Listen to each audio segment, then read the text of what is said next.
Fora do script. Fora do script. Fora do script. Fora do script. Fora do script.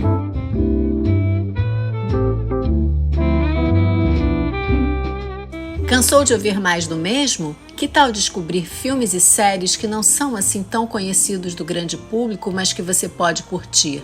Esse é o Fora do Script, o podcast que dribla os algoritmos para mostrar que há muito mais vida na internet, nas plataformas de streaming e nos canais a cabo do que você pode imaginar. Eu sou Denise, advogada e roteirista, apaixonada por direito, dramaturgia e por horas vagas. Eu sou a Letícia, roteirista, jornalista e fã de séries policiais. Eu sou o Meco, ator e aspirante a roteirista. E eu sou a Renata, jornalista e roteirista, apaixonada por cinema argentino e europeu. O Fora do Script nasceu na sala de aula da escritora, novelista e roteirista Cláudia Lage, que nos fez ganhar um novo olhar no ofício de escrever roteiros. E a gente só tem que agradecer a ela pelos ensinamentos e por ter feito a gente se conhecer. Vamos começar? Hoje a gente vai falar sobre duas séries francesas que estão na Netflix e que são uma boa pedida para você assistir: 10% e Famoso na França. São séries muito populares na França e que têm traços em comum e também algumas diferenças que vamos abordar hoje. Vale lançar um olhar de atenção sobre a dramaturgia das séries cômicas europeias.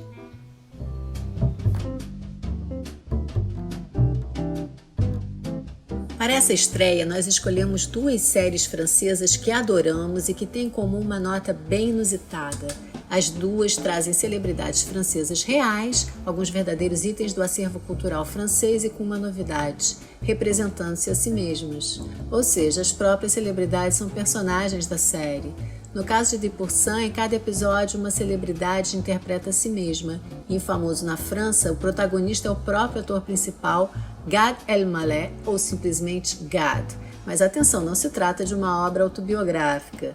Então é interessante que em duas séries esses ícones da cultura francesa, alguns realmente históricos, antigos, como Line Renaud, Françoise Fabian, Guy Marchand, e mais recentes como Cécile de France ou os super icônicos Juliette Binoche, Isabelle Huppert, representem a si mesmos e com tanta exposição e tanto autodeboche, o que aliás está presente também Famoso na França.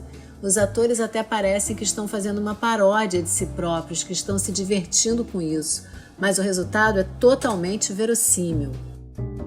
E mesmo que essas duas séries tenham em comum o uso de celebridades reais interpretando a si mesmas, nesta espécie de autodeboche, cada uma delas usa esse recurso de maneira diferente. Em 10%, por exemplo, além desse núcleo de celebridades, no qual a autodepreciação é usada como uma forma de humanizar essas celebridades, temos também o núcleo dos agentes e o núcleo dos personagens secundários, que desenvolvem arcos de personagens igualmente complexos aos dos protagonistas. Em Famoso na França, esse arco fica mais claro na jornada do protagonista, Gad, do que na dos outros personagens, sua ex-esposa, seu filho e o marido da sua ex-esposa. Esses parecem ser os integrantes da família americana perfeita. Por baixo dessa família perfeita, entre aspas, há a crítica à celebrização da vida e da cultura dos Estados Unidos. A forma caricata como essa família é retratada no filme é, na verdade, a visão que o roteirista tem daquela família. Com cada série usando a autodepreciação do seu jeito, tanto 10% quanto Famoso na França acertam em cheio na receita da comédia. Vale lembrar que tanto Famoso na França quanto 10% são comédias. Talvez 10% pese um pouco mais para a comédia dramática, mas o fato é que fazer rir está no DNA das duas. O que as diferencia? Bem, a saga de Gad pelos Estados Unidos, em Famoso na França, é uma história serializada. Nós, espectadores, acompanhamos a jornada do personagem. Já 10% é um híbrido. A trajetória dos personagens também move a trama, mas há um caso do dia, ou seja, uma história que só acontece em um determinado episódio e cujos envolvidos, em geral, também só aparecem aí. Em inglês, o nome oficial para essa estrutura é procedural. Séries médicas ou policiais costumam reproduzir esse modelo. Mas será que uma piada feita em um determinado país pode fazer o mundo inteiro sorrir? Depende.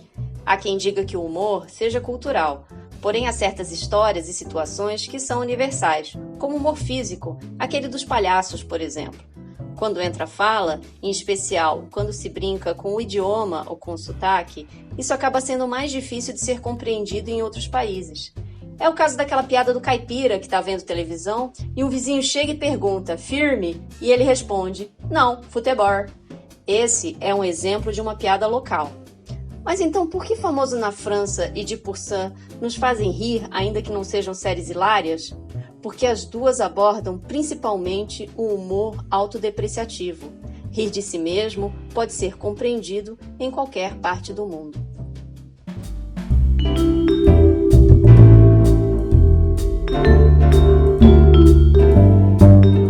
Sim, é verdade, mas não é tão comum nas produções do audiovisual. Por quê? Bem, o meu palpite é que talvez seja pelo fato de ser raro na vida de uma maneira geral. Muitas vezes, quando alguém faz uma piada de si mesmo e se autodeprecia, a primeira reação das pessoas é um pouco de desconfiança. Será mesmo que essa pessoa está falando de si dessa forma, que está se expondo tanto diante dos outros? E até se perceber que realmente é um humor sincero custa um pouco, que no audiovisual pode não ser tão fácil de retratar. Aliás, Woody Allen, que o diga, não tem grande público nos Estados Unidos e é o rei da autodepreciação, né? Então, em 10%, o episódio com Isabelle Huppert, que é conhecida por ser de fato muito ativa, ao fazer esse papel dela mesma numa estripulia por excesso de trabalho, que existe um grande autodeboche. No episódio de Mônica Bellucci, uma beldade, e as beldades são em geral vistas como pessoas servidas e aduladas o tempo todo, na trama ela é servida a tal ponto que não sabe sequer ligar a sua chaleira elétrica na sua casa, o que também é uma grandíssima autodepreciação. Juliette Binoche, toda atrapalhada como mestre de cerimônias no Festival de Cannes, também está ali rindo de si mesma, dando um vexame no maior festival de cinema da França.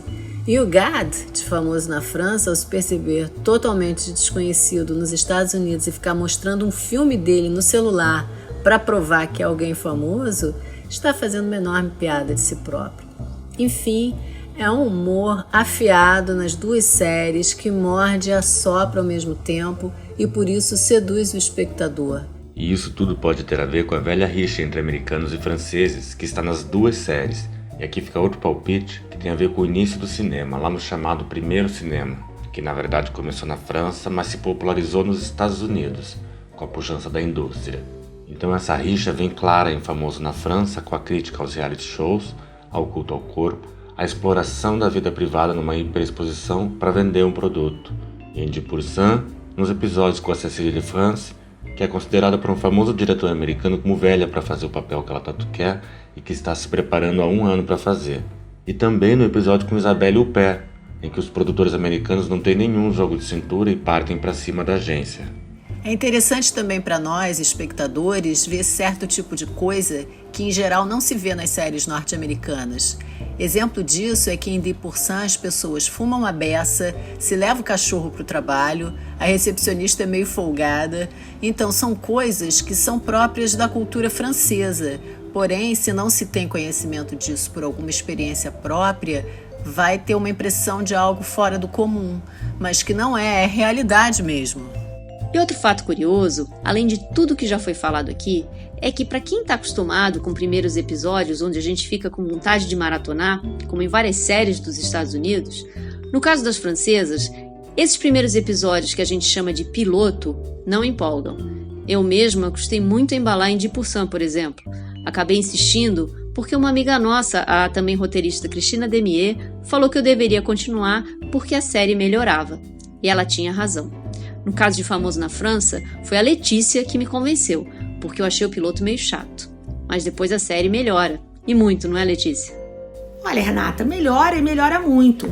Eu acho que, em geral, os franceses seguem um outro ritmo de vida e eles gostam de contar as histórias em seu tempo. Algumas séries inglesas, escandinavas, do leste europeu também são assim. Elas têm menos tiro, porrada e bomba e mais vinho, cigarro e livros. Tem menos ações por episódio e tem tempo de reflexão, tempo de observação, silêncios.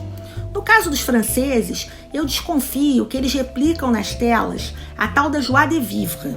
Em português, isso é alegria de viver, mas de fato isso traduz um jeito de ser dos franceses e uma maneira toda própria de lidar com o tempo e com as atividades do cotidiano.